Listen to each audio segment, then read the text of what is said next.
This is Due by Friday, a weekly challenge podcast with Alex Cox and Merlin Mann. This week's challenge? Get into self-hypnosis.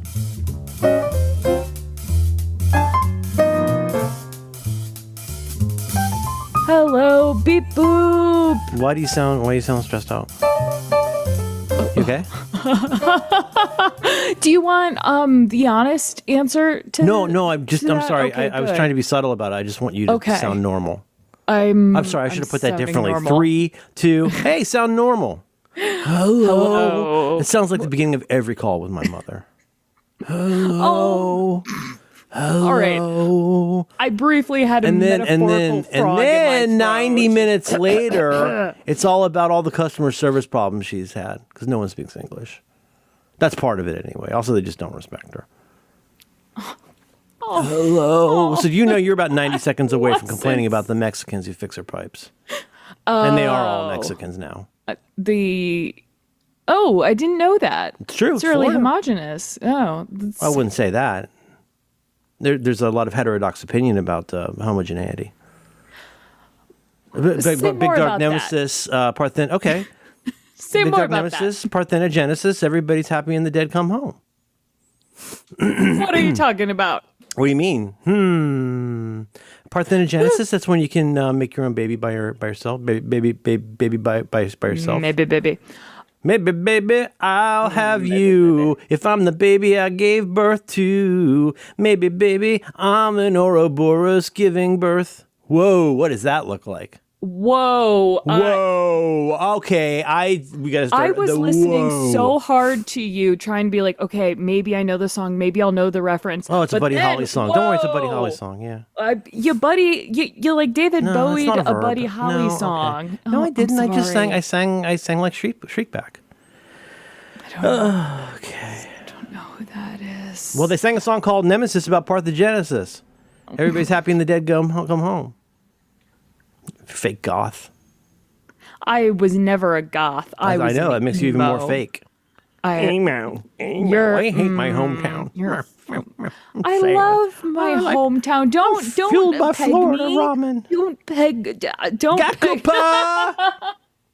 I don't want anyone to peg me. Oh God. Okay. Photogenesis, photosynthesis. Oh boy, is this the show? Oh. I wasn't stressed out. Now I'm here. All right, 3, 2, 1. Hey, it's Due by Friday. How are you, Merlin Man? Oh, pretty good. Yeah. Good. I'm glad. Last week. I don't need you for this one. I can do this one on my own. I got 2 topics, and I can do it entirely on my own. I was about to say. No, not for if you're here. Gosh, no, if you're not here. No. Or if you're incapable of service. If you self-deport from this episode. I was about to say I'm not a Mexican. I just want everyone to know that I was Did really you fix my mom's fast pipes? Tell her I said hi. Joke. But I did. I know she's had sex at least once. Do you think about that a lot? There was a funny joke. I was remembering the other day. I can't remember if it's Phyllis Diller or I want to say Joan Rivers, but it's probably Phyllis Diller. I don't remember. A woman who said, "My husband has so many affairs. I don't even know if my last child was mine." I just thought that was a funny joke. It's giving Joan. It might be. Am I allowed to use that verb? It's giving. It's giving Joan. Putting that documentary in show notes. I love the Joan Rivers. This week I'm going to be providing you a lot more time to say the things you feel like saying. You say that every week, and I know because I try and save the show. I'm a professional. I've done this for a living since 2011. I'm aware, which is why I'm here. Therefore, I keep doing it. Which way? Be good. You decided. Do a good job. Do things that are good for the show. I am doing a great job. For whom? I want to. For our audience, I would like to hear your 2 topics. Oh God, no. No. I think you're doing great. I want to keep following your lead. I like where you're going with this. That's not true. It's never been true. And this is what's good for the show. I can't mute you for a second. I'm like, I can mute you, but I don't control the buttons anymore. Why would you mute me? Exactly. Seems kinda unkind. It is. It would be very unkind. Yeah. If I started doing that to people, a lot would change. Would that be good for the show? Have you ever done that to What if another I just counted all the host? questions you ask in an episode? That would be another one. Latest episode Someone of did Rectus that had... one time. It was Well, then I won't do it. 43. Okay. Well, it depends on how long the show was. But yeah, I wish got it was 24 anyways out of the last Rectus. Anyway. 24 questions? Anyway. And it was the words used to the word anyway. Anyway. Anyway. Which is another unkind thing to say if you actually like the person you're talking to. Anyway is what you say to someone at the DMV whose personal anecdote is going on longer than you think it should. Anyway. I wouldn't think that you're the kind of person who gets long anecdotes from people at the DMV, especially because you don't drive. How does that happen? Yeah. So that's 8 jokes now, by the way, or eight questions. Well, it's if funny you were that counting. it's funny that I didn't spend 40 years of my life driving. Oh, wait, I did. That's what I'm saying. I used to do it for a living. I used to drive a car for a living. So it's not that funny that I made a decision to stop driving a car. I didn't say it was funny. Oh, in that case, it's perfect for the show. What are you stressed out about? I'm drowning. I know. That's why I'm here. I'm here to keep running up to you. You keep going, I'm going to see how long I can hold my breath underwater. And I keep going, No, that's not healthy. That's not good. That's not good for the show or your lungs. It's not good for anybody. I do. Okay, bits aside. Do you have 2 topics? Because I really liked the challenge this week, and I'm wondering if you did the challenge. But I did the challenge when I was 13, Alex. I know, and you, yes, Oh, jeez, yes, Louise. yes. How do you get into such a state? You sound like somebody squeezing a washcloth. What's happening? I have no response to that. Good. Do that more. Do that almost all the time. I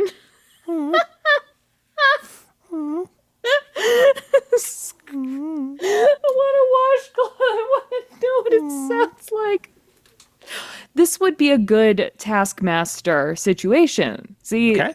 I mentioned to you in our super secret private text channel that I think it would be fun for you to just start, writing down things that might be What kind of challenge? tasks. It's a kind of challenge. And That's a reference to the Bob Mortimer thing we watched together and you didn't laugh. It's a kind of magic.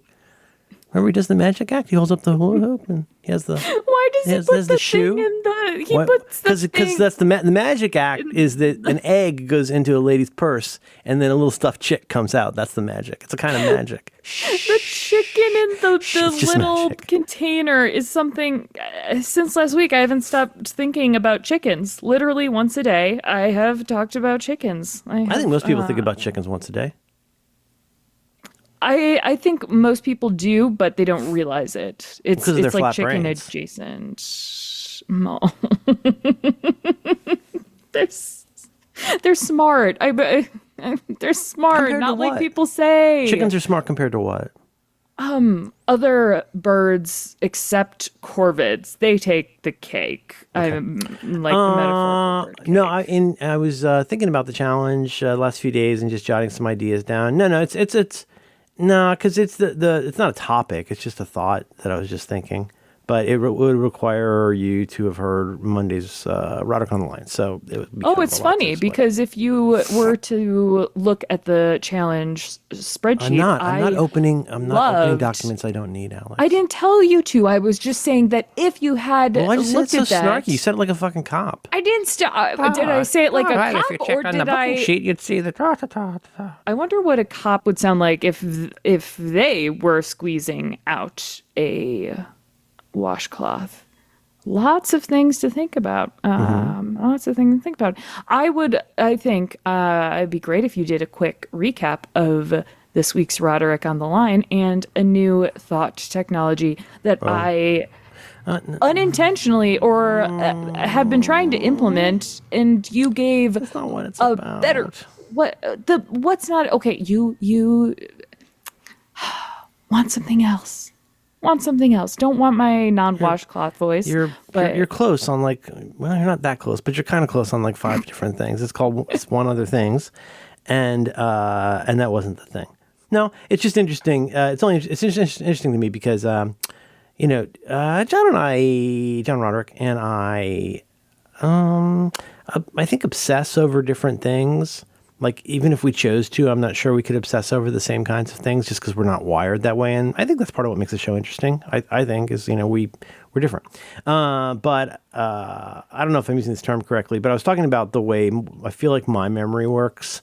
Specifically, I was trying to remember the book, a thin little crappy paperback book that I got in the early 80s.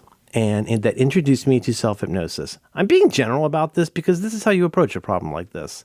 It's not like I'm going to walk up to the shelf in my voluminous library that's ordered chronologically and take something off the shelf. I have to think about, well, what book, when book, how book. I think about associations with that book. And I found myself doing something that I described to John on Monday's episode. So I was just thinking about how... To a phrase I learned from Max that I use all the time now, Fleshbulb Memories, that I have what I feel like are pretty specific, probably at least 50% correct memories of things. What I can't say is like knowing exactly when it happened, in what order. And the more you interrogate these things and the more you look for context that proves that they're true, I think there's probably 3 photos of me from 1981, and there might be others, but I don't have other photos. I don't have I know when the school year happened. I knew my house address. Like, I knew the manager at the guitar store. Like, I knew a few things, but like, I don't have the same kind of means that I have now for like trying to triangulate memory. And the example I use, and I don't know if this is the right term, and frankly, I don't care, but I was saying that I don't think my memory is an open world game. I think it's more like Dragon's Lair than like a wander around the universe game. And Dragon's Lair in the sense that was based on like an optical disc that would skip to different sections. It was basically if you hit the right thing at the right time, you got to act like you were in a cutscene. And then it's a really good metaphor. Oh, do you know the game? Are you familiar with it? No, but I know the like hardware, the genre. Yes. Basically, your little light gun. If your light gun didn't hit this exact right spot at this exact right moment, the movie stopped playing. That's more the way to look at it. It's very un-Trial Famadorian. And then what I was saying was, though, when I think about, we're thinking about my childhood home, and what I said was I find myself unintentionally, unconsciously going into more like a Google map mode, where I'm like looking at my house from above, and then like thinking, oh, my friend Dave's house is 2 doors over, and what I was saying was, I don't know, this isn't that interesting. It was interesting to me that I don't think I can wander. Despite the fact that I have memories I think are very clear, or memories that seem very clear for my purposes, I don't think I can wander around in my memories. Like, I don't think it's plausible to think that you could drop me onto the map and like that I would respawn in Groesbeck. Title. That I would respawn yeah, and that I would respawn in Groesbeck and like be able to just start walking around. Like, I know where the Friendlies is, I know where the convenience store is, I know where John Patton's house is, I obviously know where Ann Weigel Elementary is, I know where all these things are, but I couldn't walk. Like, a thing my friend John and I used to do pretty much every Saturday morning is walk to the convenience store and spend our sub $1 amount of money on something like a comic or candy or whatever. Like, I know how to walk. It's not Coleraine. It doesn't matter. But I know how to walk to the convenience store, like half a mile from my house. But like, I don't think I could take a left turn into a house I don't remember where people I don't know lived. And like, let alone I can't walk through houses I've never been to. I don't think I can walk through houses I've been to. Wait. You lost me. I know. I'm sorry. No, I mean, if you wanted this to be written as a tome that I could publish, I would do that. What I'm saying is, I think just because I have specific isolated memories doesn't mean I have the ability to wander around. And I put that to the test this week in a way that I thought was interesting, which is I sat down and did a mind map of trying to figure out when and where I got this book. And I just wanted to say that it was an interesting exercise. And my favorite part of the exercise was imagining going to Northgate Mall in Cincinnati, where I almost definitely bought the book, and thinking about all the stores and could I walk into the store and like see the layout of the store. And I just thought it was interesting. And now, the reason I mentioned it would be useful to have heard the show, and forgive me for the rest of you who haven't, is that I think it's not that surprising that I have a pretty specific recollection of like where this store was in the mall and what it was like inside. And a rec diffs that came out last week, like buying a copy of something called The Man Book. I can still remember going where in Walden Books, or as we called it then, Walden, where in Walden I would walk, where the little like sort of remaindered island was, where I bought that for probably 99 cents. But I don't think I could wander into the Lane Bryant and look for professional ladies' clothes from like 1981, because I didn't go to that store. Like, I know where the Hofritz for cutlery is because I very distinctly remember the cool animated knife in the window. They had an animated Swiss Army knife that fascinated me. But anyway, I just thought that was interesting because the more I pushed it, A, I was able to go, oh, you know what? I feel like I really do remember that. And then B, whoa, boy, no, there's a lot of stuff I don't remember. But C, most fascinatingly, God, this is so obscure. Something I said on Monday was like, whilst I remember some public details about the death of my elderly neighbors with great specificity, what I had said was, I don't think that means in my memory I could hop the fence into their yard and just start plucking separate, blades of grass and having recollections like some kind of a Proust or something. And I found that what I found interesting was, I said, yeah, but who knows? Maybe I wander around back there and I do find some flashbulbs. And that's what was interesting. The C part was the most interesting, which is if I tried to treat my memory, if I really unwind and like fucking relax and try to think about it, there's elements of memory that I can at least imagine as an open world game, which does not make it true, but it was certainly very interesting. And then C2 or D, like, there's some facts that don't really add up, and I still don't know exactly when I got this book, and I'm not mad about it. I know it was one of two summers. I'm 80% sure it was 81, but I can't prove that. And like, I really blew up my spot when I tried to look up when Too Shy by Kajagoogoo was out, because I thought it was the summer I got the book, and it wasn't. It was 2 years later. So any memory, as Proust shows us, is a complicated thing. And I just thought that was interesting. Now you say something. I'm wondering why you were like, what's the value in trying to imagine the Lane Bryant? I can see the value for me, which you might have mentioned. Like well, the problem is that there's value in it, then I have a reason to try and make up memories. Like if I'm doing some kind of an inception and I'm trying to like see the reflection of somebody's pin code in a dream, like that, so if you get too far into this shit and you're on very thin ground, because dreams are brain garbage and memory isn't too much better. And it's why would I benefit? I don't know if I would benefit from that, but maybe there's a to take your rather silly question, if okay, so then I go to the mall, maybe there's this, oh my gosh, maybe if I explore it hard enough in my mind palace, there's a store there I don't remember where all of my secrets live, but I don't know because I can't remember it. It's just more like, look, I know I bought this book. I'm pretty sure it was Self-Mastery Through Hypnosis. I'm pretty sure I got it in 1981. It was the summer that I was into Cone Incense and Rick Wakeman's Wives of Henry VIII album. And I think every summer my friend John and I would do matching something. We get matching shirts or something. And I think that was either the summer we got matching. Cute. We either got matching. I think see, now I got to look this up. I don't know when Frank Miller's Wolverine came out, but we both got the cover of Wolverine 1 by Frank Miller airbrushed on a t-shirt. And then we would both wear that at the same time, which was extremely cool. And then another year. So cute. You ever seen the cover? No, It's pretty wait, famous. Frank Miller. Yeah, do Frank Miller what is this, Wolverine 81? 1. Don't forget about the year. Just look for Frank Miller Wolverine 1. You should see a tight shot of Miller. Wolverine in his claws. Yes. I have, yes. So we got this that is a like fucking classic. Well, of course, it's classic now, but what's funny is we got it like probably within a couple months of it coming out. It wasn't nostalgia. This is just what we did. Isn't that a great shot? Look at that. And he's the artist on that too. Isn't that insane? He didn't just write it. The whole thing? Well, go look up his stuff. Look up Elektra. His Daredevil and Elektra, but especially his Elektra stuff is pretty incredible. He's a very gifted and very strange man.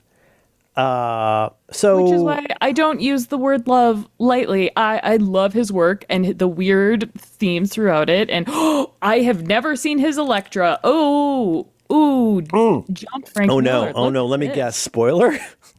I mean, Did you just see the most upsetting page in comic history? I'm guessing.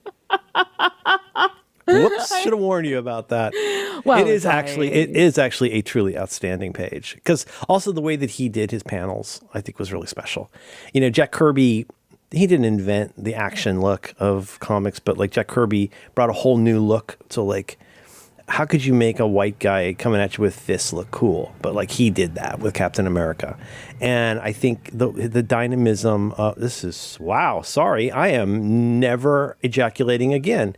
No one will ever touch me. Hello. Hi. I'm done talking about that because I'm a cool guy. let's go I back had to a my Wolverine wife. shirt, but it was a different time. Batman shirt. What's wrong with it? So did Fatcha. Fatcha did her whole room up in Batman. You didn't watch season 19? Say more about that. You didn't watch season 19 with Taskmaster?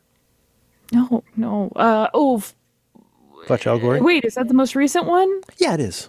Okay, no, I'm halfway through. You've probably already gotten to it, so you probably just missed it. But listen, treat yourself.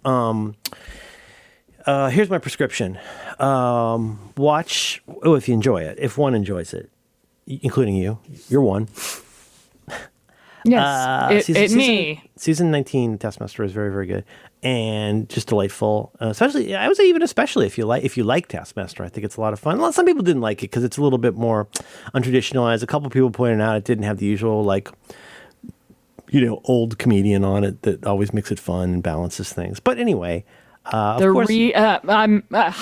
it's Alex. It's me. If this is your first season of Taskmaster and you're an American, that's why I think it's because of phenomenal. Jason Mantzoukas? Because yes, you know Jason Mantzoukas' comedy probably, and just think. I mean, really, just think of Dennis you Feinstein. into it. Just that alone. Like, think of him, the perfume guy in Parks and Rec, who like sprays everybody in the audience, and like he's the worst. I would say maybe less so for Good Place and 9-9. Those characters are a little more unconventional. Well, for a while it seems like a Jason Mantzoukas character in 9-9, but also if you just like him on those improv shows, he's also a great guest on Blank Check. He's great on everything. Yeah, I've said this for years before this all happened. Jason Mantzoukas, one of the great people to have on your podcast. He's very good on everything he guests on. See, I'm trying not to ask because I think that you could also just assert Merlin remarks where you could say things like, "I agree with that." No, I want a Merlin Mann list of celebrities or guests that are constantly good on I'm so glad we're not podcasts. roommates. I just feel like I would never get to sleep. You'd just be giving me homework all the time. I agree with that. I mean, I'd be asking so many questions. Okay. Anyways, forget it. Now it's gone on too long and it's not funny. Season 19 is... Oh, I want to hear more about Walden books too, and the T-shirt and this. It's a good season, but also the outtakes. like a lot of times I'll just put on some outtakes, or what's what Americans sometimes call bloopers. But they're really much better thought of as outtakes, because sometimes they include misspeaking and retakes and stuff that's very funny. Sometimes it includes people breaking, very funny. But while Fatih Al-Ghori's history as being an 18-year-old Muslim woman struggling with her faith at the age of 18, feeling very bullied and like no man will ever love her, that she painted her floor and her ceiling black and her walls yellow, and she did the theme of her entire bedroom as Batman. If you went and urinated when she mentioned that in the regular episode, you'd miss it. The outtake, what is an outtake? Outtake is an outtake. Outtake is something we had to cut out because it was too long or inappropriate, or didn't advance the show. Cut for time, right? It is the take out, yes. You get to hear Fatih's entire 4-minute back and forth with Greg about how she was an 18-year-old Muslim woman who decorated her entire room in Batman. And they had a guest stay, and they came in and used one of her special cups. Bruv. You having the mic? Taking the mic, bruv? Was the special Don't you love Fatih? Isn't she wonderful? Cup? She is. She gets better and better and better. And the whole thing with her, she's going to marry Greg. It's so fucking funny to me. It just keeps going and going and going. Children's Midnight Picnic. The one, what's going to happen when we graduate? Are you up to that? The one where you have to guess? Oh, fuck you. Why don't you watch TV more? Because I'm reading books. I don't know. Oh, wow. Cool. Children's... I like them. Yeah, but the thing is, if you told me what books you're reading, I bet you they suck. And you're not actually reading to them, you're listening to them. No, I am reading. I am reading them. In the original Flemish. Very difficult things about important issues. Here's the thing. Go find an episode of season 19 of Taskmaster called, I think it's called Children's Midnight Picnic. Watch that one. But what I was going to say was watch the outtakes because they're really funny. And when I say, so it's not just like goofy, camping it up on camera. Because they have so much to do in the production of this show. They don't have time to fuck around. But when they do, and they get a little silly, sometimes they lean into it and then press it for a little while. And then a funny thing, you won't get this unless you've watched multiple seasons of this, and I don't care, is that then Greg will go, well, now I have asserted an insane thing, and it took a long time. And if I do it one more time, they won't be able to cut it out of the show. So for example, in one, he has a discussion. He's telling Sean Gibson about the time that he asked his brother-in-law, who's a gastrointestinal surgeon. His brother-in-law told him that sometimes he has to fit people for a new bum hole. And he asked what it would cost him to get a second bum hole. And the brother-in-law was kind of put off by the question, but then he kept pursuing it. And then Lusandra's got involved, and it was really, and they just ended up talking about where you'd want your second bum hole and what it would do. And it was really funny. Had no use in the actual TV show, but the outtakes. Treat yourself. That's so you were delighted by a question, you say. Oh. Did I imply somehow that I dislike questions in general?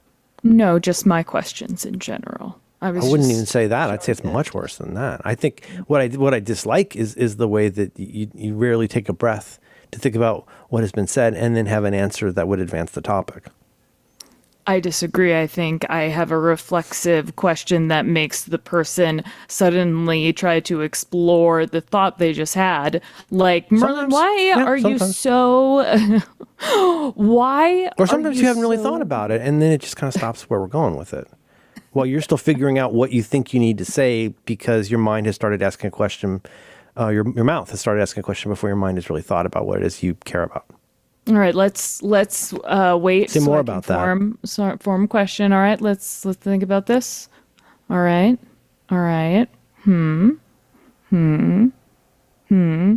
Merlin, what did you find most valuable about exploring your mind palace?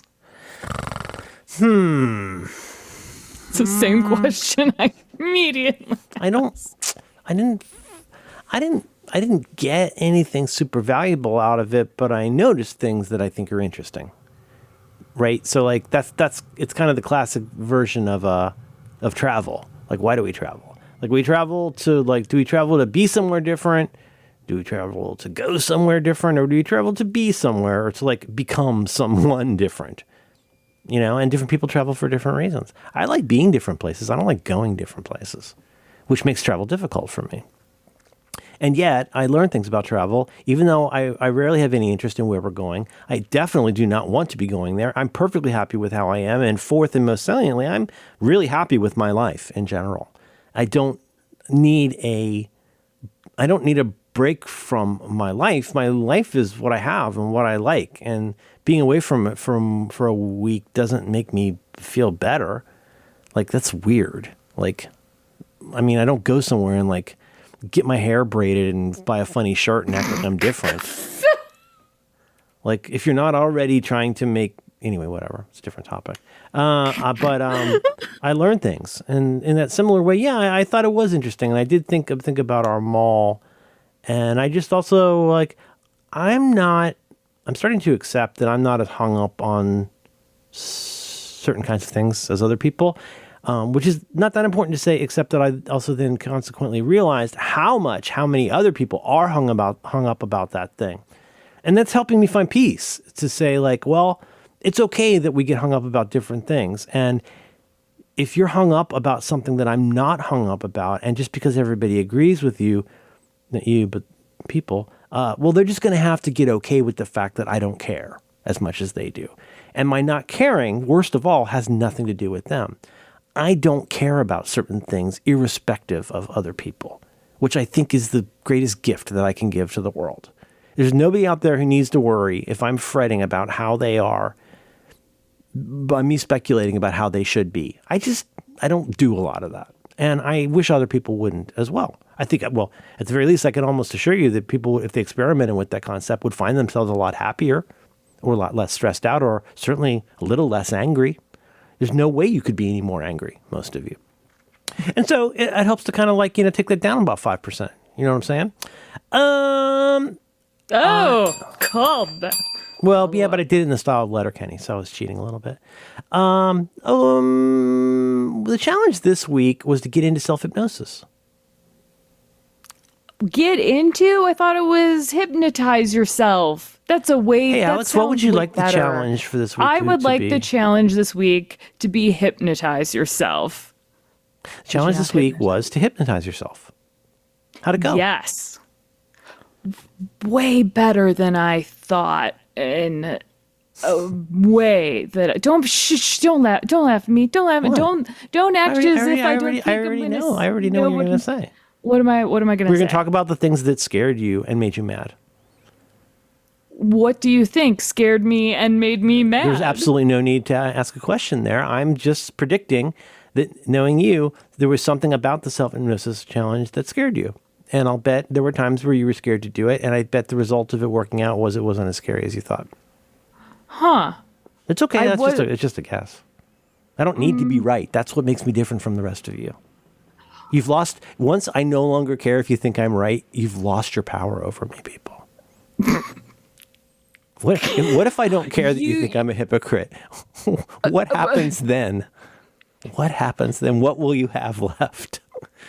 If you have no way to speculate about why I'm a bad person, what will you have left? Just doing your own shit. That's what you'll have left. Suddenly, as before, it will never really matter what anyone else thought about you. Say more about that. I wrote down after listening to Roderick on the Line, and you did, in fact, answer the question of what... what cat? What did you say? I'm sorry. That's a feather in my cap. Because I. Oh no, that's why I said it under my breath. I know. Because you're looking at your prepared notes a lot of the time, and then I can work in some zingers that my friends who listen to the program will think is funny, and they'll go, Alex didn't even notice you said that 3 times. I get extra points, including for one con that has been happening on this show for over a year. And I think you almost clocked me on it, but you still haven't. I thought there was more than one con. I thought there was at you least are 3 smart. things that I've missed. Oh, you're very clever.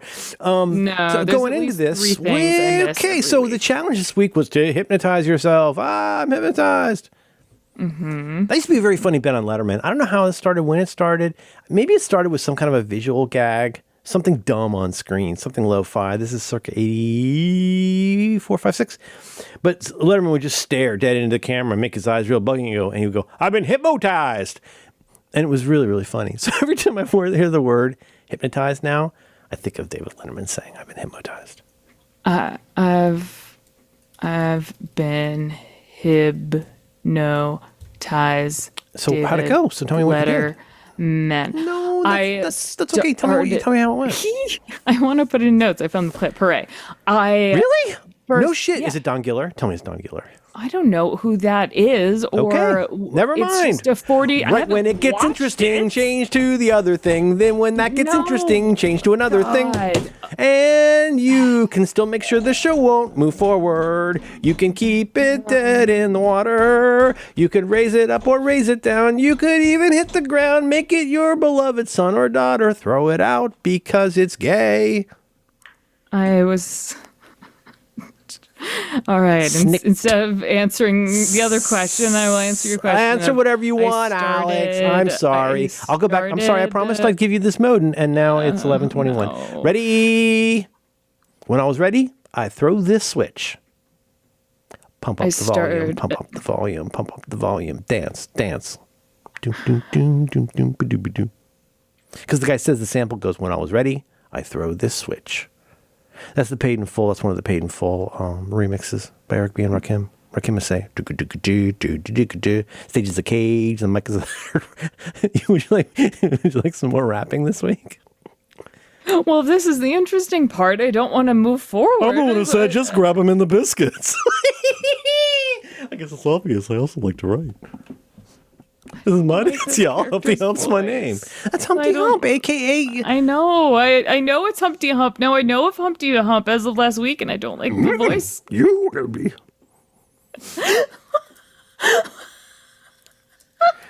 Well, what happens is this is what's called an outtake. That's an outtake from The Empire Strikes Back. It's one of the great outtakes. They took it out. Oh.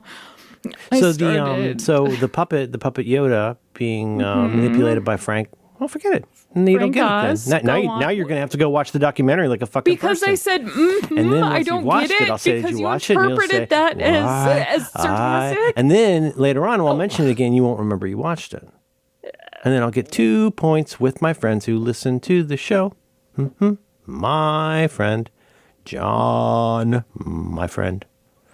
So can I ask how you... It's interesting, like with these pseudoscience-y things, I think one thing that's not that different from 1981 for me is that I do kind of want to like get out. How can I put this? Same way I've done this really since elementary school, high school, college. Like, I will go to the Encyclopedia of Philosophy and I will read the entry on René Descartes because I got to go. I'm learning about René Descartes.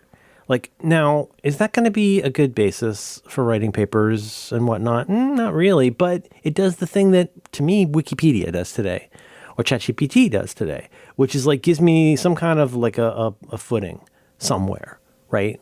Like, René Descartes, like, I know, like, roughly when he was around and what his big concepts are, and that gives me this big map, right? And then I can go in, and I'm that way with topics still. I wonder if you are too. Like, for me, a lot of times that's Wikipedia. Where do you start when you're interested in something that's maybe a little fruity like this? I asked you, and I think you said TikTok. As a bit. It used to be Wikipedia. Now it's Claude because I will say I said, how do you phrase it when you ask? Let me pick. Just like when you say like tell me about. No, you don't have to read things. Just say words. Tell me about self hypnosis, or how do you usually open a session like that? with ChatGPT, if I say, tell me about self-hypnosis, it'll just be the first paragraph of a Wikipedia article, basically. So I will say, can you please give me a history, sort of a combination of a Wikipedia article and a college history report of self-hypnosis and how it's evolved into what it is today. Is that a prompt you saved? And then do you type that much every time? No, this is That's like a pre-prompt thingy.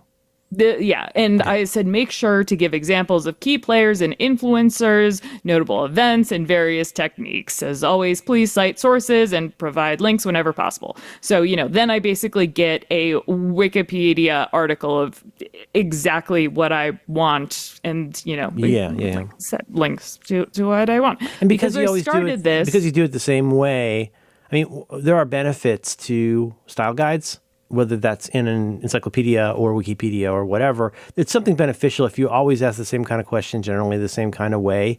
Over time, you also develop your own sense of when those questions tend to be better, or when those answers seem to be better than others. You know what I mean? If you always do it the same way.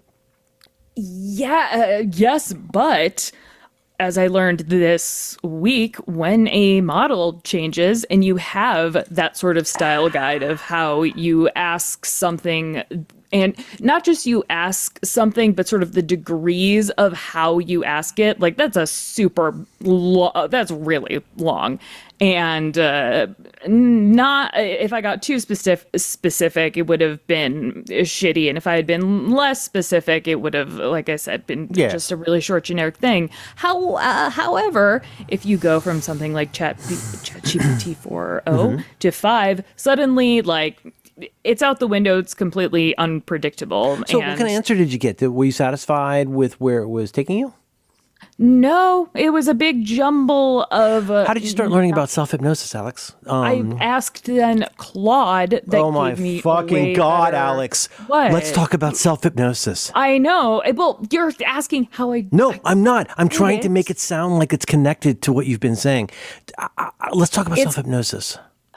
No, sorry. Let's talk about Claude. Sorry, my bad.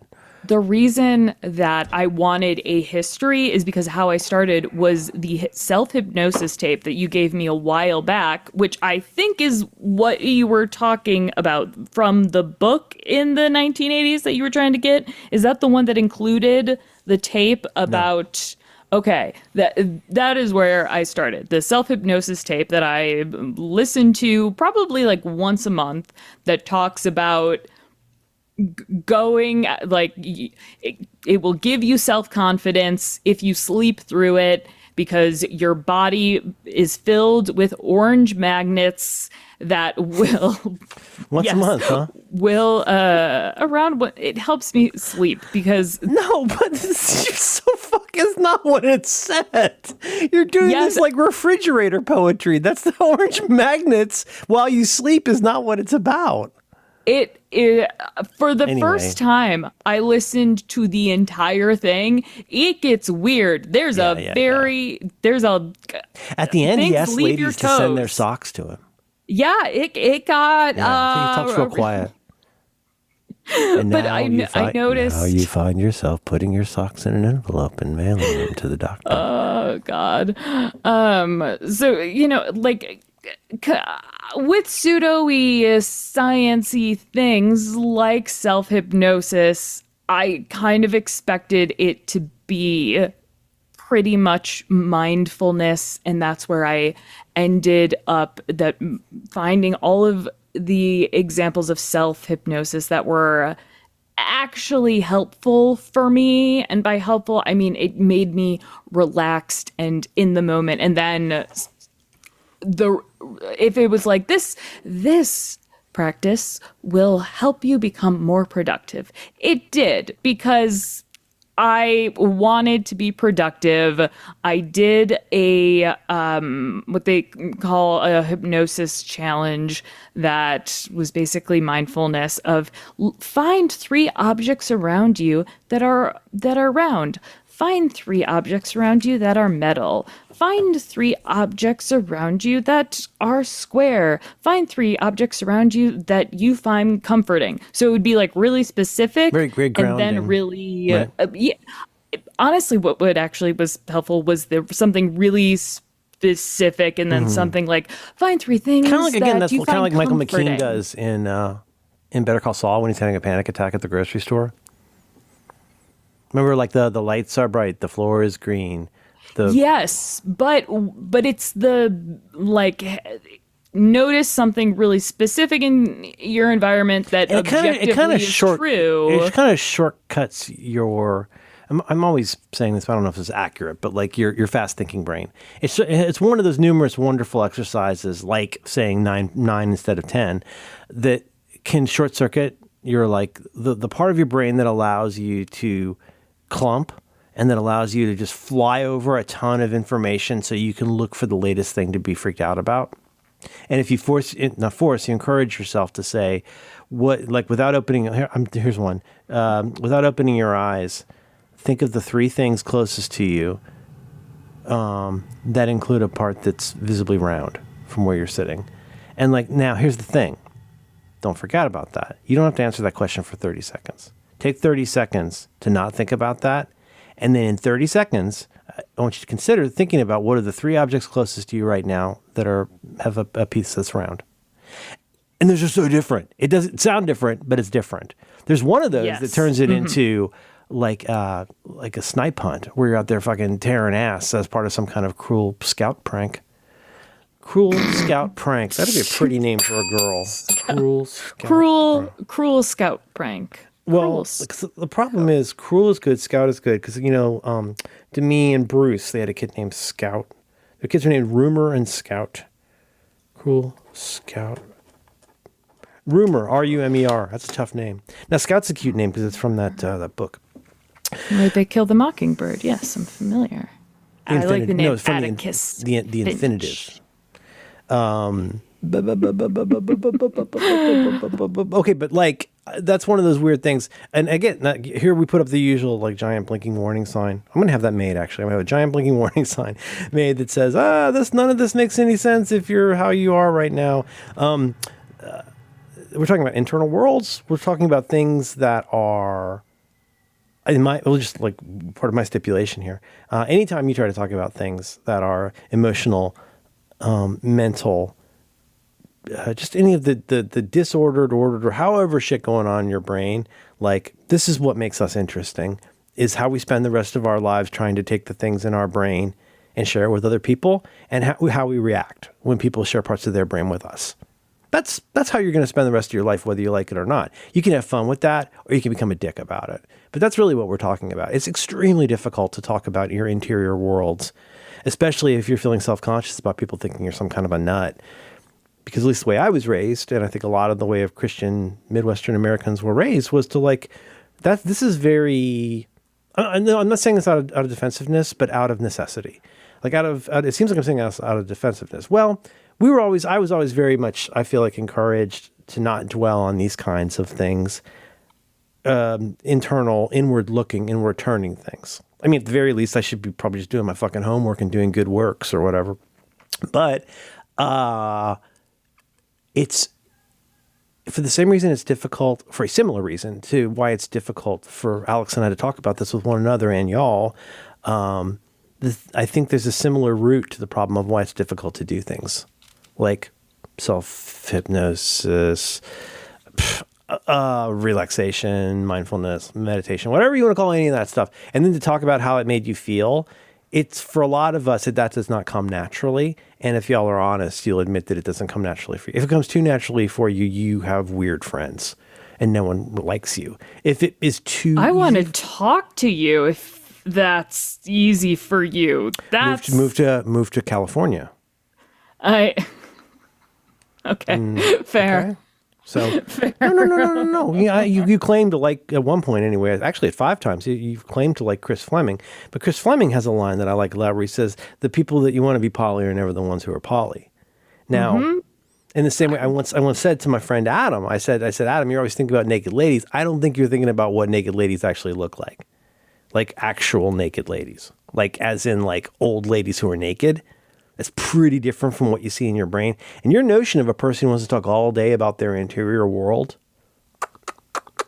If you were at a flea market and it was somebody who sold candles, are you sure? I've Because experienced they will. There's a that. reason they make candles. They spend a lot of time alone. I should say, you know what? No, I do want to hear more of that because I bet there is a person out there where it was going. Really good. Chandler. Okay, I think a chandler is somebody who tracks. makes candles. I'm pretty sure. You could chandler? I'm pretty sure a chandler. What do you call somebody who makes candles? I think it's a chandler. Well, you know how there's names that come from jobs? Yes. Like a Cooper makes barrels, a Fletcher makes, somebody whose name is Fletcher makes arrows. You know, those kinds of things? Yes, but what the fuck is I'm pretty sure the name Chandler comes from making candles, but I'm not sure. Or like Chandler, Chanticleer, chandelier. Think about those word root similarities. A chandelier. I'm upset that you played about flute. This. I did. Why? Why would you be upset about that, Alex? I don't know. You just grew a little I don't know bit. why I'm having I'm disappointed in myself because Cool. Yeah. Spend the rest of your life exploring theory of mind with a cruel world. But That's look what at we'll be that. Now doing. I'm no longer upset with myself. That's Had correct. a brief moment of why the fuck didn't I know Chandler? Busy. Yeah, I understand. God. And you got no, you're not. No, you're not. Here's the actual. Complete the podcast, and then I will allow you to watch a Bob Mortimer video with me. Here was, I think, the actual interesting Kind of part magic. that other than any other mindfulness techniques I've done, just it's beyond the differences you noted. Just the really stark whiplash between something specific and just so abstract. It's the weirdest thing, and that's why some of this stuff where like there's all that bullshit I always say. I can't even imagine what people think I'm trying to say when I say this. But when I say stuff like, you're not like that, but you know people like that. Which is obviously a joke, right? The whole point is I'm talking to you, and then I'm trying to give you the fake distance to go like, that's not me. Like I'm not irrational about dumb shit and then don't think about it and insist I'm right. Okay, cool. Congratulations, you're the first one. Or different kinds of ways of like trying to give people a word I probably first picked up from this weird constellation of fields, expansiveness. I want to give you some expansiveness. I want to give you some space. I want to give you room. I want to give you room to, first of all, say it's okay to think about inward turning processes and practices. Like, because you'd be amazed, y'all, that there's a lot of people for whom that's not okay. You guys aren't doing a podcast about this. I can pretty much promise you. Because it makes you sound like an idiot. Or at least like it makes you seem simple or gullible or whatever. Or it makes you seem disloyal. You know, whatever it is that makes where your bad feeling machine is running. So I'm going to propose something here, and this is an absolutely, I think, absolutely unemotional thing. That's really just a graphic representation of something I think about a lot. You know, gosh, I shouldn't even say, but you know things like the project management triangle. Well, this is kind of like that, but not really. No, it's not like the project management triangle, but do imagine an equilateral triangle, right? And I think you could think of an equilateral triangle, although there's not necessarily an exclusion to these. That's relaxation, meditation, and mindfulness. I think those three things are related in general. See, I'm going to say things like this. I want you to listen because I'm not just saying this. Wait, say it again. Say it again. Okay. But I'm not saying this just to put out extra words. First of all, those things are related, okay? Put a pin in that. Relaxation, meditation, and mindfulness are related, but I want you to listen, and this is not just to say more words, I want you to actually listen. But they're also specifically related in unusual ways to one another. What do I mean by that? Well, the way that relaxation is related to meditation is not the same way that mindfulness is related to meditation or that mindfulness is related to relaxation. This is where true chaos comes from. Not just from one thing that confuses you because you missed a step, but from the true complexity of things that interact in unusual ways when they're next to each other. Also, I'll point out in passing, this is why you don't have a podcast. Because you guys don't like talking about shit like this and it makes you uncomfortable. And that's okay. Here's the thing. We've got a triangle. It's not the project management triangle because there's no exclusion here. Relaxation, meditation, mindfulness. I think if I were going to try and gloss this real quick, first of all, okay, now let's stop there. Isn't that kind of an interesting idea? Yes. I'm not doing a bit. Genuinely, I know. especially with the no exclusion, because Yeah. Well, they each exist. They're all different. They have, if you like, purposes. But like, I think one, and why? Why am I asking so many rhetorical questions? There's no answer to that. But why would you even think about this? Well, because words mean things. We're talking about interior worlds that are extremely difficult. Before we ever get to trying to communicate it to a theoretically interested party, it's hard just to think about. Thinking about thoughts is some fucking bullshit, man. That is hard. That makes you weird. But I think these words do mean things. Like all words, they mean things. Otherwise, they would just be grunts.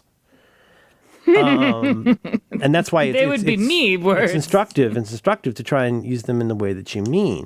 So that's why not to you, not to our audience, not to anybody. That's why I push back a little bit at how many things end up falling under meditation. Because first of all, I completely understand why that seems like meditation. And I'm not saying this to be a dick, but just FYI. Meditation is not relaxation any more than relaxation is meditation. Why would you say that both ways, you fucking idiot? Okay, well, when you're falling asleep at night, are you necessarily meditating? Well, I meditate at bed. Well, actually, you don't, but anyway, whatever. You're trying to relax, but do you count every time you sit down and exhale as meditation? Fine, whatever. If that works for you, run with it. Are you relaxed every time you're meditating? You ever try actual meditation? You ever try to go to a retreat? You ever tried actual Zen? It's not very relaxing at all. What?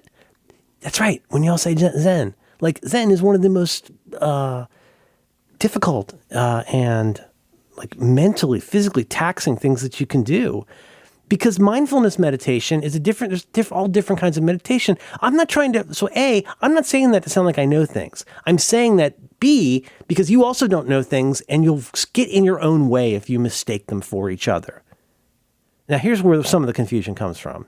In order to meditate, I think at even like a 101 level, you've got to calm your mind and your body. And the advice I've gotten in the past is you calm your body and then eventually that starts to help you calm your mind.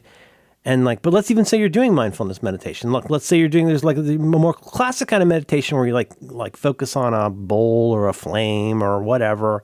But like mindfulness, I would like, as with maybe not so much as Zen, but mindfulness meditation is maybe not the greatest place to start because it actually does take some meditation skills to be useful. Wait a minute. Isn't this all just closing your eyes and smiling? It's not. And that's why you feel like you're so bad at it, guys. The relaxation is what enables you to calm down enough to focus, but that focusing can be far from relaxing. If you'll know you're on your second week of meditation working if you suddenly start getting a little weepy and you're not sure why. Well, how relaxing is that? It's not. It took relaxation to get you to where you could unhook enough to meditate. And when you do meditate, you get to choose the kinds of things that you focus on. Most of us focus on how bad we are at meditating, but that's okay. That's part of the process. That's all part of the process. And so what happened to mindfulness? Well, that's why I personally distinguish mindfulness from presence of mind. I think mindfulness can be very much a practice. It can very much be a kind of meditation. Presence of mind is something I think, it sounds like a fancy phrase, right? Like that you wouldn't use in conversation, but like, doesn't that kind of go over better as a topic with people? And if I say mindfulness, now we're off on this jag about, whether we should all be wearing kimonos or whatever. That's not what I mean. What a lot of people calling mindfulness, I'm just calling presence of mind, or self-awareness. Being in the moment. Wasn't that mindfulness? Sure, it can be, but stop saying mindfulness. Think of it in a different way. It's okay. These words are useful. These words can be like excellent IKEA fracta bags for carrying things around, but that doesn't mean everything has to go in that bag and then stay there. Eventually, you want to take things out of the bag and use them. This is what, if you try to use your toolbox to put nails into a board, it won't work as well as taking out the hammer and using it. And so that's why what's funny to me, buddy, self-hypnosis is where this all started for me. And it started as kind of a lark by picking up this paperback book And in let me pull up my mind map.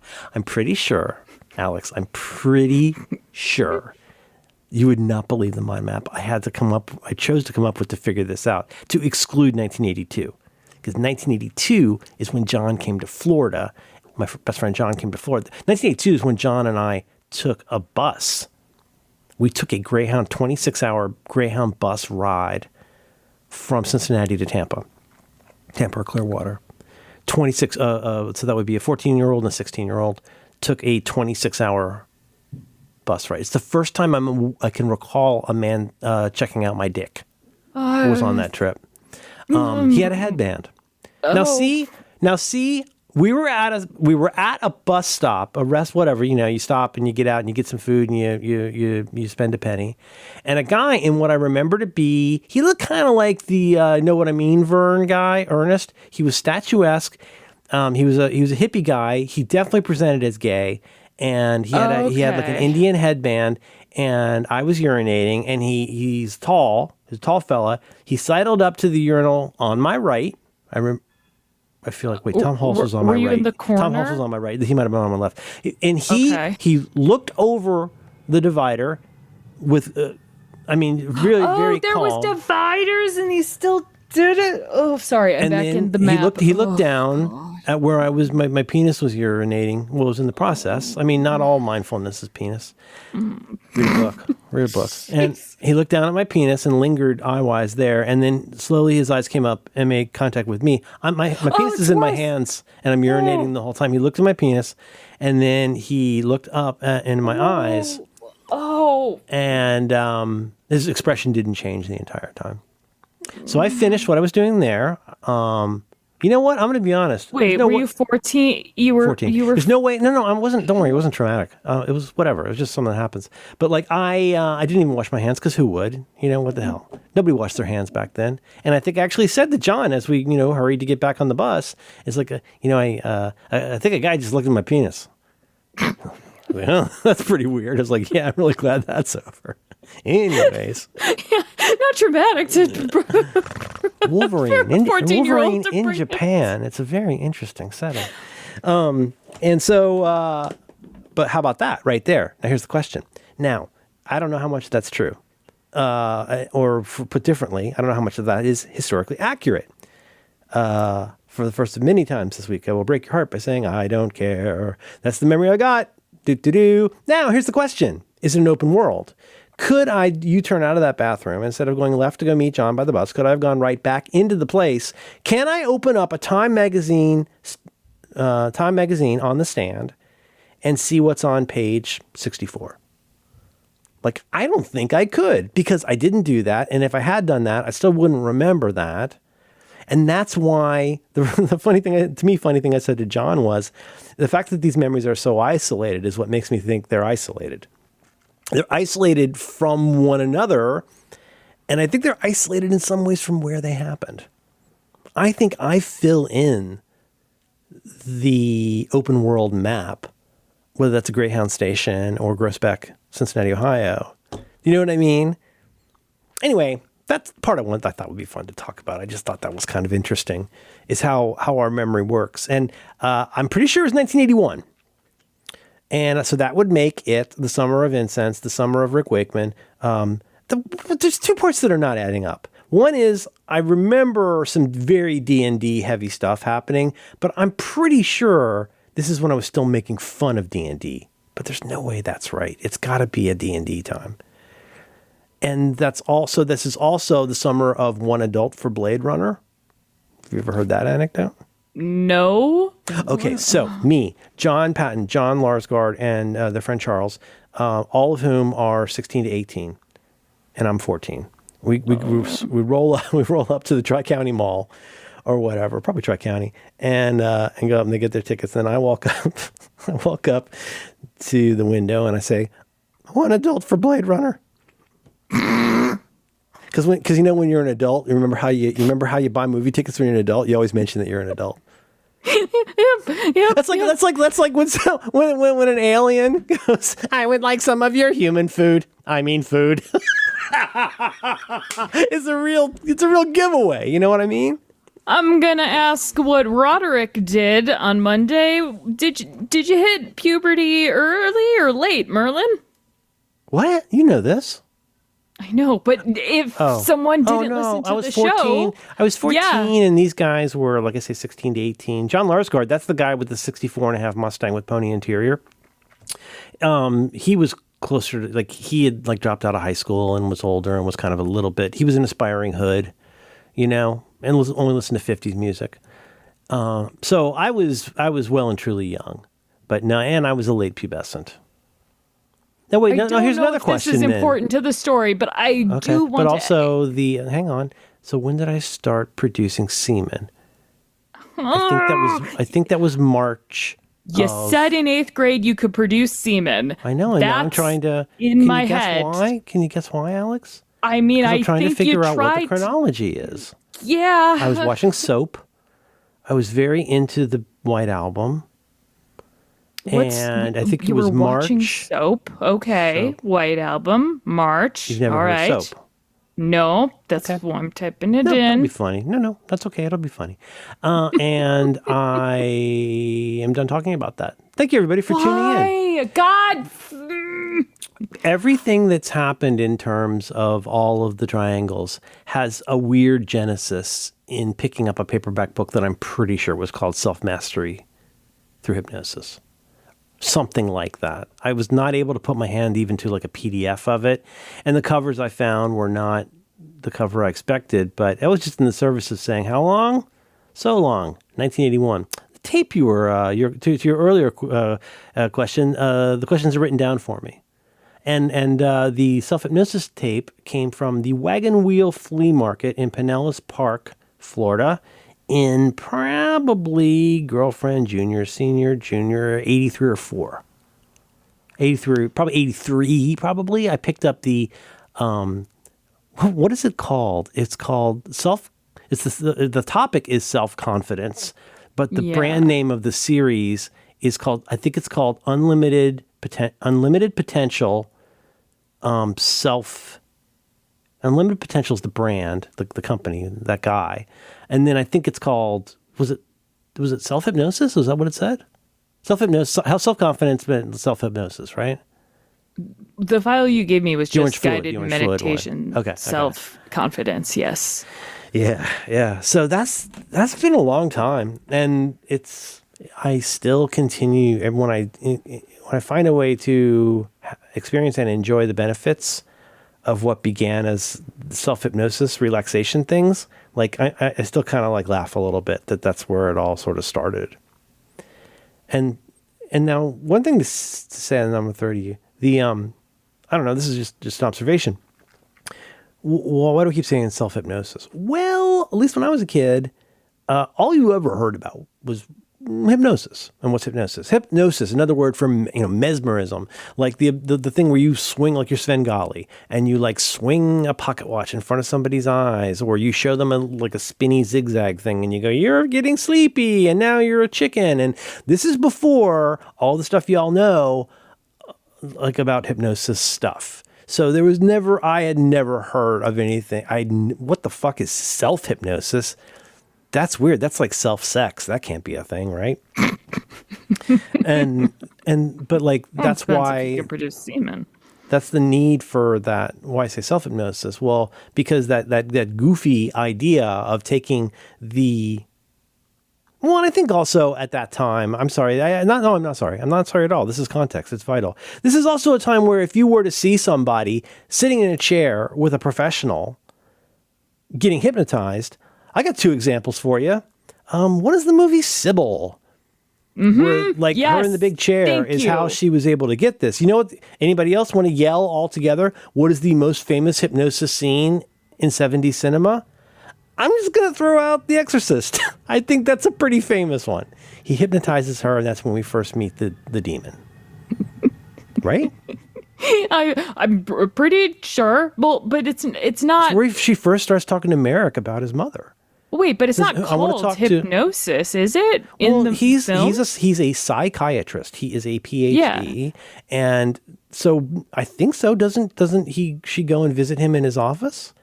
at the point, remember, because like she's punched her mother out and she's wearing glasses and they meet on the bridge and she's very sad, and then the guy falls out the window, a little bit suspicious. Wait, in The Exorcist? No, I genuinely have no idea. So anyway, that's hypnosis. apart from what? Stage hypnosis. Generally, I mean, the idea like my mom went to a class to quit smoking, quote, self hypnosis class. That was a fucking weird concept in 1991. It just so happened that it worked. It was the only thing that had ever worked, and it worked. My mother went to a self hypnosis class, 1991. She took one class, she came home, she never smoked again. She'd been smoking since 1956. Pack of two a day. Was this the beginning of the movement around specifically self-hypnosis and quitting smoking? I don't know. Because, no, I think that's I don't know if that's when the movement started. I know it's when my mom took a class. Well, but the whole term self-hypnosis, as I went on the dumb journey of actually like figuring out the context, all of this, and how it relates to you need a name for the triangle. The triangle is very good of relaxation. If I name it, people will talk about it. So I'm just going to keep it except. And then you said. I'm not saying anything. And then there's the part where you say. And there's the part where I say at different times, self-hypnosis meant relaxation. Sometimes it meant meditation, and sometimes it meant mindfulness. At different times recently? That's no, like throughout in the 90s, it was mindful. What do I? For you, the 90s is not recently. I'm saying I meant as opposed to history, a meditation tradition that precedes the recorded era of history. It's more recent to think of those as the same thing, or that's something that's always existed. I'm just trying to clarify. By recently, I mean the like since the 90s. Contemporary from the 80s. In the 80s, it was like you are going to relax, which is what I thought the book you read was focused on, and I was wrong because that's kind of how that No, that book was some bullshit. It had some Ouija board type shit in it. Like a big bunch of the book was about how to use a pendulum on a fishing line to ask yourself questions and have your unconscious mind answer. That's a big part of the book, and I spent a lot of the summer of 1981 trying to do it. Did any while burning incense and listening to Rick Wakeman's fake classical album? Did you get anything out of it? In what sense? Did I get the answers I expected? No, I don't think I care about that answer, and I think I know the answer to that question. Did you get anything out of it other than having now that fleshbulb memory that started everything? Like, well, the fleshbulb memory, some of it. I mean, I think I get it. You give me a tee up to sound smart. Thank you. Did I get any good answers from it? No. Did I learn something from it? Absolutely. Oh my goodness. On one of my panel shows, I don't know if it wasn't What I Lied to You. Oh, it was probably Big Fat Quiz of the Year. Okay. So you remember the CGP Grey UR2 video? Of course you do. Yes. Yes. Like how our mind, well, I mean, one of my takeaways from that, it's not the main, I don't know if it's the main takeaway, but my big takeaway from the CGP Grey UR2 video was that sometimes we do things and we don't consciously know why, but our brain will almost always come up with a reason why we did something. Even something as simple as which triangle did you grab? And like you have no way to know which triangle you grab, but your brain will still come up. Like, it's like, actually, this is actually a really good human being trick too, is be careful how you ask people questions, because sometimes the questions you ask them imply the kind of answer you want or don't imply the kind of answer you want. And we can always get better at that, right? So you say something like, I've learned this with ChatGPT. I've learned this with you. I've learned this with my family. Is like, you have to be careful what kind of question you ask, because it can really change the valence of what kind of answer you want, I don't know. Sorry. I'm going on about this. I think about this stuff a lot. I have no one to talk to about it. You, God damn it. Say more about that. About which part? No,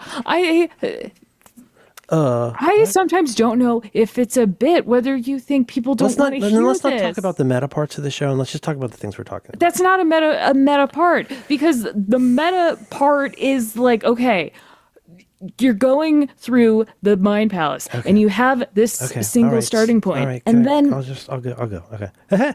Hey, I was watching a TV show, and there's a phenomenon with our mind that I couldn't begin to understand, let alone explain.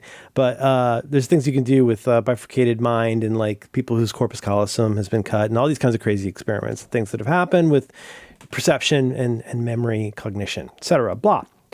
So that was a big block of context that act like all of that made sense. Here's what you do. You've got they get a fake rubber left hand and a real right hand, and you put them on different sides of the thing. Kind of like, the way in that video, CGP Grey sets it up with the divider, and your eye, one eye can only see this side, the other eye the other. You know what I'm talking about? But splitting it up. Here's a funny thing.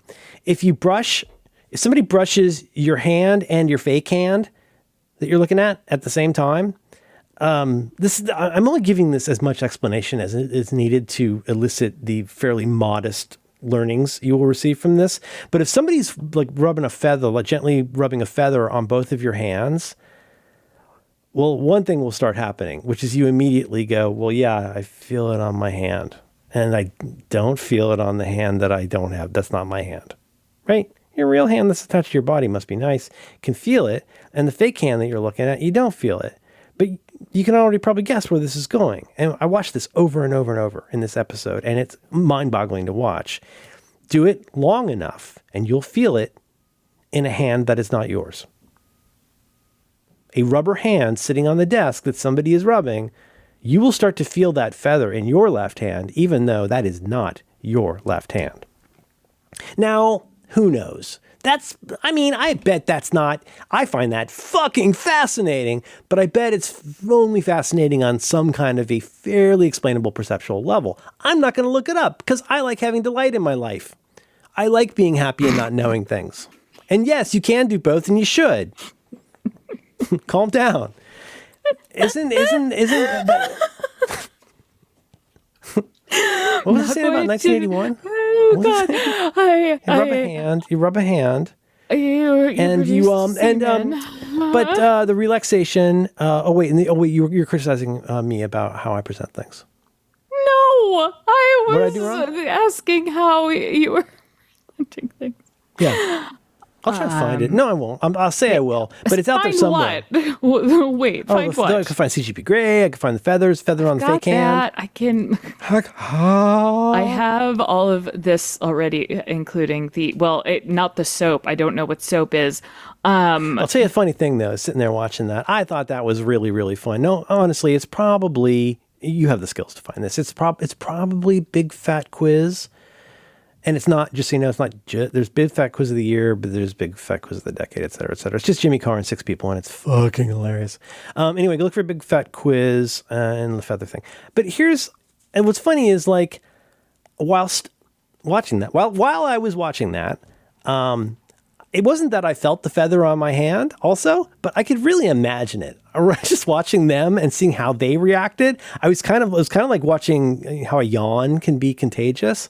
I was just, thinking about that. And like, I was like, fuck you. I could definitely imagine like what. Oh, fuck. Move on to anything but yawning. Fuck. Well, that actually brings us to a very interesting point to me. Okay, so first of all, I'm going to put a pin in this. Did it work? Oh, yes. My fake yawns work? I have complete control over you. I've hypnotized you. I've hypnotized you with yawns. You know what I can do from across the room? I pretend I'm like, Matt, I'm going to tickle you, and I do a tickling motion, and he fucking loses. I can do that with crushing your head. Fascinating. I can do that crushing your head. I'm crushing your head. Crushing your head. Oh, look at you, Mr. Fancy Audio Producer, asking lots of questions. Well, now it's going to be hard for you because I'm crushing your head. I think that as you were describing what was the thing I was writing down? What was the important thing? You were the important thing of yawning. You said you were going to put a pin in yawning, and the feather, Big Fat Quiz, feather, we could talk about the No, I got it. corpus Suggestible. Okay. Suggestible is the word I wanted to put a pin in. And then what was the thing I had to do to close the thread? I have to close the thread with we'll come back to it if we need to. Ultimately, when you like read, as presented,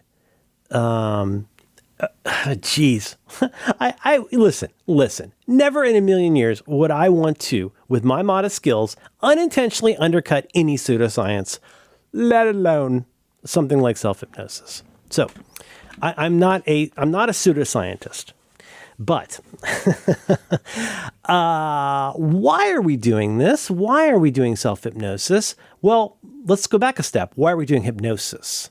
Well, because hypnosis, the pitch for hypnosis, especially in a clinical setting, is this. We want to try and get some good ideas into your mind that you know about ahead of time, you thought about ahead of time, and that you know are good ideas. But there are ways that it would be beneficial to get these ideas into your mind by finding a way to... I want to completely avoid words like subliminal, subconscious, unconscious, non-unconscious. I'm trying to avoid all of those terms and to say something Why are you trying to... Because there's What's no wrong with those magic in words? this. There's no magic and there's no real science in this. It's something much plainer. Who is the person I'm always misquoting? Whoever it was, probably Aristotle, who said we are what we frequently do. Right? This is why I love the word aser. It's what you make and what you do. It's not what you say. It's not what you plan. It's not what you think about. It's what you do. It's what you make and do. Your entire life is aser. It's a Spanish verb, my favorite verb, and because it combines both making and doing. And really, they're fairly clear cognates with English, the same way we would use make and do, which can both mean poo. And that comes through you. No. Meats and cheeses always pleases. Keep going. No. Yeah, you're worried about me losing it. You what was I talking about? Poop? Yes. Yeah. What did I say before that? Well, I think you meant Descartes, but then you said that you're misquoting Aristotle. No, but... you put Descartes before the horse. 3, 2. But if there was an idea that you walk around all day thinking, man, you just yawn again, dude. Yeah, I don't know. How did you get it? Did you give it to yourself? Are you self-contagious? I think so. Self-contagious. Please capture that. All right. We don't have time. This is going on too long. Here's the basic idea, I think, of hypnosis. The basic idea of hypnosis is, and the reason I'm avoiding unconscious on this is not science. This is not magic. This is not trickery, right? This is the thing. And this is every fucking book about hypnosis that has any sense to it will tell you this is not about tricking somebody into becoming a chicken. This is not about the Manchurian Candidate. Even though they're smart. This is not about any of those things. This is about you going, I want to quit. I want to smoke less. And I'm having trouble getting my brain to understand that. Well, what do? Hypnosis is all it is. Hypnosis, well, I think it's kind of two parts. The second part is giving you an idea you already want in a way that your brain can do something with it. The part that's clearer and more mechanical, if you like, is how do we get you relaxed enough that you sort of let down your guard? How do we get you relaxed enough that you agree to think about an idea you already said you want to think about? That, to me, is a very pure and simple way to think about it. And does that feel like meditation? Boy, you are just you're parallel parked, right next to meditation at that point, in my mind. But just the idea of relaxing enough to be able to have an idea in your mind that is a positive improvement, and then you do it over and over, that sounds a lot like Aristotle, if you think about it. It's a relaxed Aristotle, which was one of the great skateboard moves at the time. You ever do a relaxed Aristotle? Could you please capture that? Okay, is that making sense? And that's why this all, you guys didn't realize it at the time, but that's why this all really fits together with aspects of memory and cognition and branding and all these different kinds of things. How does it all fit together? Is that sometimes we have trouble persuading our brain to do the thing it already wants to do. And it needs that expansiveness. It needs that space. It needs that relaxation to calm the fuck down. So the problem is, why did I say all those things? Well, at least when I was coming up, that's what hypnosis was. Hypnosis is what you do.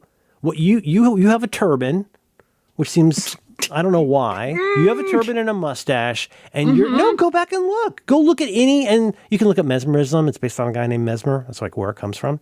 But you're swinging a watch around, and some lady in a white gown starts floating, and then I guess you get to finger her or something. I don't know. Maybe you just above the bra. I don't know. But like, oh no, what's the implication? That's the implication. If it's hypnosis, you can make a lady float in the air and do stuff. It's just... You're not actually doing anything. You're not actually saying anything, but they, believe me, they completely understand the implication of magic. It's a kind of magic. It's a kind of magic. And what does Richard Iowati say? I think he goes like, oh, good grief. But didn't you like the Vic and Bob one from the 90s? Wasn't that fucking amazing? They liked both. Oh my God, they're both so good. And that to me, what's funny is that the relaxation required to do something as anodyne as, quote, hypnosis has served me well over time and has been really almost like a what's the word? Not a lodestar, has been a guiding light for me in a lot of these internal journeys. You know, it's like, you know how, remember in the self-hypnosis one, I'm sorry, in the orange liquid one, I think there's something about walking down steps. Like you imagine going down a flight of stairs and another flight of stairs, and it's okay, you could think of something else if you need to, but there's all kinds of ways. But like being 13 and starting to think about mental models for self-relaxation, in spite of, not because of, but in spite of being bad at it the entire time, have been really useful to me. Completely unrelated, but totally related. This multi-step falling asleep method that's like changed my entire life. I never would have gotten anywhere near that without all this bullshit about self-relaxation and self-hypnosis. And it might be bullshit. It doesn't matter to me. That, I don't know the Don't get too deep on that. Now I'm just putting a pin in the multi-step. Go ahead. I've tried to talk about it so many times and it never interests people. That's the one. Am I not a people? Don't be meta. No more meta. That's enough meta for the show. That's the one where I do things like I realize, okay, here comes those thoughts. Like, right? Here comes. Oh, this is okay. So it's a Steven Universe song that I like. It's my entire life career, and nobody reads what I write. To me, it's the thing where I go, this is the part where I have racing thoughts for a while. And I've just introduced the first portion of going to sleep. After I've gotten in bed, I've done all my things, I'm ready to go to bed, and I go, okay, let's go to sleep, guys. like I'm like a pants character turning off all the lights. Hup, hup, hup, hup, hup. Oh, no more hups. Hup, no. Oh, no more yawns. No more. Tiny sack. Can't make them any smaller. Tiny sack. Tiny sack. I love pants so fucking much. I don't love pants. Man, I'm tired. Tiny sock. What was I saying? I just want to talk about pants now. The relaxation. No, I was about to make a big point, right? We're bringing it back home. What was I talking about? You were talking about sleep, but then you didn't want to talk about sleep. Here comes the part. This is the part where I have racing thoughts. And now I've like framed it. I've introduced it. Sorry, guys. Lights out.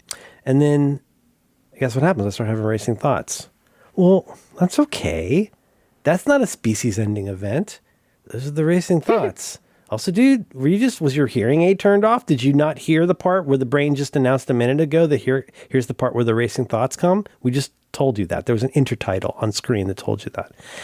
Depending on the night, depending on the whatever, I have 2 to 6 of those. Some that repeat, but I'm entirely aware of them. I know what the name for them is. I know that I've survived every single time I've ever had that thought. And that's become a good practice for me. I never would have gotten anywhere near for several reasons. I mean, one is the relaxation part. But you know what a really big one is, dude? The part that matters a ton to me, and I think is interesting to think about. If I'd never gotten more okay with being a kid from Cincinnati who was not encouraged to have inward turning thoughts and self-awareness, who was mostly just instructed to follow rules, if I'd never given myself permission to relax enough to think about those kinds of things, how would I ever come up with a mental model for saying to myself, here's the part where the racing thoughts come? I never could have done it. If I'm not willing to sit around and think about my dreams, if I'm not willing to like sit and think about my my neighbors who died in 1978, it's too upsetting for me to even think about the layout of their backyard because that's too self-involved and weird. Well, I don't want to live inside my own mind, but I certainly would like to feel comfortable when I'm visiting there.